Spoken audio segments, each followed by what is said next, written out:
Good morning, class 8th. This is Kiran, and today we are starting our new chapter number 15, Statistics and Probability. जो हमारा पहला topic है वो हमारा statistics है. होता क्या है स्टैटिस्टिक्स? स्टैटिस्टिक्स का मीनिंग है it is the study of the collection, analysis, presentation and organisation of data. जो भी आपका डाटा है उसको कलेक्ट करना, उसको एनालिस समझना, प्रेजेंट करना, ऑर्गेनाइज करना, ये जो भी हम काम करते हैं वो सारा किस में गिना जाता है? आपका स्टैटिस्टिक्स ब्रांच है मैथमेटिक्स की, उसमें गिना जाता है. ठीक है. डाटा हम कई बार हमारा डे टू डे लाइफ में हमारे पास डाटा आता है. एक तरह से कलेक्शन है किसी चीज़ की, जैसे मार्क्स ऑफ स्टूडेंट्स, इनके डाटा को स्टूडेंट्स के मार्क्स को कलेक्ट करके उनको रिप्रेजेंट करना, समझना किसके कितने नंबर हैं, क्या हैं, जो टीचर डेली करते हैं. आप लोग भी देखते हो रोल नंबर्स हैं बच्चों के, वेट या हाइट है, अलग अलग तरह का डाटा होता है. तो उस सब को कलेक्ट करके एनालाइज करना, प्रेजेंट करना, ये सब किसका ब्रांच आ जाता है? स्टैटिस्टिक्स में आ जाता है. ठीक है. अब डाटा को प्रेजेंट कैसे किया जाता है? कलेक्ट कर लेते हैं, समझ लेते हैं. प्रेजेंट करने के हमारे पास कई तरीके हैं. ठीक है. हमने कुछ समय पहले भी कर रखे हैं, हम जस्ट यहाँ थोड़ी सी रिवीजन भी लेंगे और कुछ नया भी सीखेंगे. ठीक है. जैसे हमने पहला जो मेन बेसिक होता है हमारा, स्टार्टिंग होती है वो हमारी टेबल से होती है. टेबल बनाते हैं हम, पहले उसको टेबल में अरेंज करना सीखते हैं. फिर उसका टेली मार्क्स के अकॉर्डिंग, कई बार हम टेली मार्क्स पहले बनाते हैं, फिर उसकी फ्रीक्वेंसी लिखते हैं. पहला आपका मेन है टेबल, टेली मार्क्स.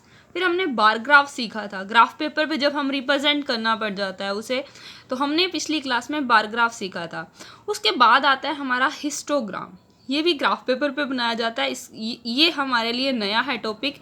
ये 3 चीज़ें हमने पहले कर रखी हैं. ठीक है. तो सबसे पहला हम स्टार्ट करते हैं, बिल्कुल थोड़ा सा रिवीजन लेते हैं इसकी टेबल की. टेबल को भी क्या बोला जाता है? Frequency distribution table. कि टेबल कैसे बनाई जाए, उसे फ्रीक्वेंसी डिस्ट्रीब्यूशन टेबल कैसे क्यों बोला जाता है? तो वह जैसे आपको दे रखा है, डाटा दे रखा है आपको, रो डाटा है ये, जिसको कुछ भी अरेंज नहीं किया हमने, सिर्फ रो डाटा है. Marks of 20 student in maths are. 20 बच्चे लिए, कोई भी, उनके मार्क्स पूछे गए हैं मैथमेटिक्स सब्जेक्ट में.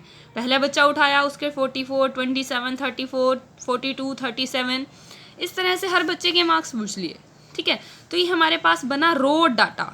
मतलब हमें सिर्फ अभी डाटा मिला है, अब हम इसको पढ़ेंगे, समझेंगे और टेबल में रिप्रेजेंट करेंगे.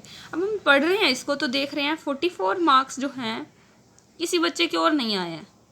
27 मार्क्स हैं वो एक दो, मतलब पहले बच्चे के भी हैं, एक बीच में आगे बच्चा आ रहा है उसके भी हैं, तीसरे बच्चे के भी हैं, 4, मतलब 4 बच्चों ऐसे हैं जो 27 मार्क्स स्कोर कर रहे हैं, है ना. इस तरह से 34 जो है वो 2 बच्चे स्कोर कर रहे हैं. तो यहाँ से हम ये देखते हैं कि 44 जो है ओनली 1 टाइम आ रहा है. ठीक है. 27 जो है वो हम काउंट करके देख रहे हैं 4 टाइम्स आ रहा है.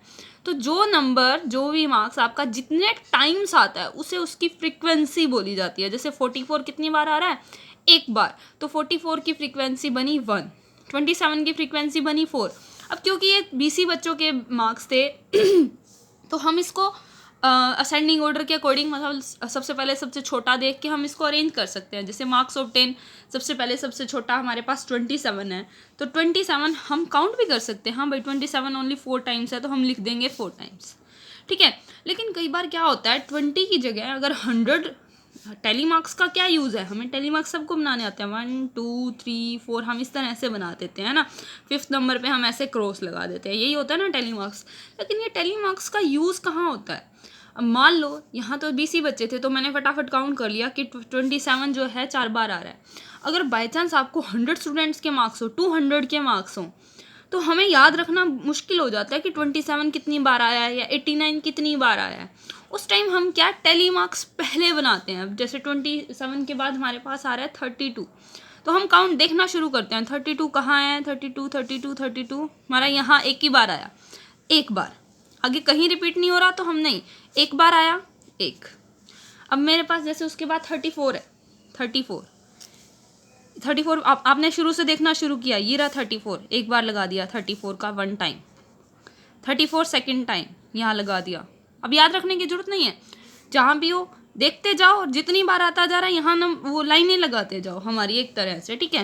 लेकिन हमारे पास अभी डाटा क्योंकि सिर्फ 20 ही बच्चों का है तो इतने बार रिपीट नहीं हो रहा है यहाँ. तो 34 कितनी बार आया? 2 टाइम्स.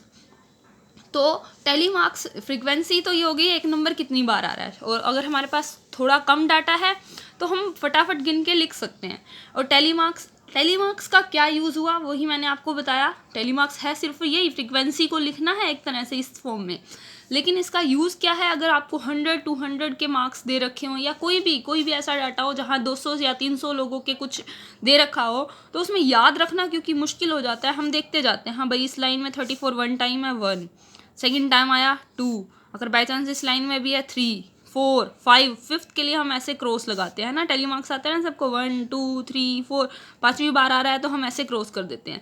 फिर 6 7 8 9 10, तो जितनी बार भी होंगे हम काउंट करके लास्ट में उसकी फ्रीक्वेंसी लिख देते हैं। ठीक है, तो टेलीमार्क्स का सिर्फ यही यूज़ है। अगर हायर डाटा दे रखा है तो काउंट करना क्योंकि मुश्किल हो जाता है, उस केस में हम पहले यहाँ ये टेलीमार्क्स बना देते हैं, बाद में फ्रीक्वेंसी लिख देते हैं। ठीक है, तो यहाँ से आपकी टेबल बन जाएगी ये। अब ये टेबल बनने के बाद हमारे पास अगर क्वेश्चन पूछे जाते हैं इससे रिलेटेड कि सबसे ज़्यादा बार किसकी फ्रीक्वेंसी सबसे ज़्यादा है, तो हम देख के फटाफट बता सकते हैं भाई 27 की फ्रीक्वेंसी सबसे ज़्यादा है। कौन से ऐसे 2 नंबर है जिनकी फ्रीक्वेंसी सेम है या फिर उससे कम है, जिसकी फ्रीक्वेंसी 3 है, तो 69 और 84 की फ्रीक्वेंसी 3 है। कितने नंबर ऐसे हैं जिनकी फ्रीक्वेंसी 1 है, तो 32 37 44, मतलब इस तरह के जितने भी क्वेश्चन आते हैं उसके हम यहाँ से देख के स्टडी करके हम आंसर दे सकते हैं। इसके बाद ये बात हुई जब हमारे पास सिंपल डाटा है। ठीक है, जब हमारे पास नंबर थोड़े हैं और कुछ ना कुछ रिपीट हो रहा है, तब तो मैं इस तरह से ये टेबल फटाफट बन जाएगी। अब क्या हो कि 200, जैसे अब अगला क्वेश्चन आपका रेनफॉल का आता है, तो रेनफॉल की अगर वो कह रहा है, जैसे ये आपका है रेनफॉल का, कह रहा है 30 डेज का रेनफॉल है 11 11 1, तो ये आपको टेबल दे दी, इसको आपको अरेंज करना है। तो फ्रीक्वेंसी डिस्ट्रीब्यूशन टेबल अगर हम इसकी बनाते हैं तो ये बन जाएगी।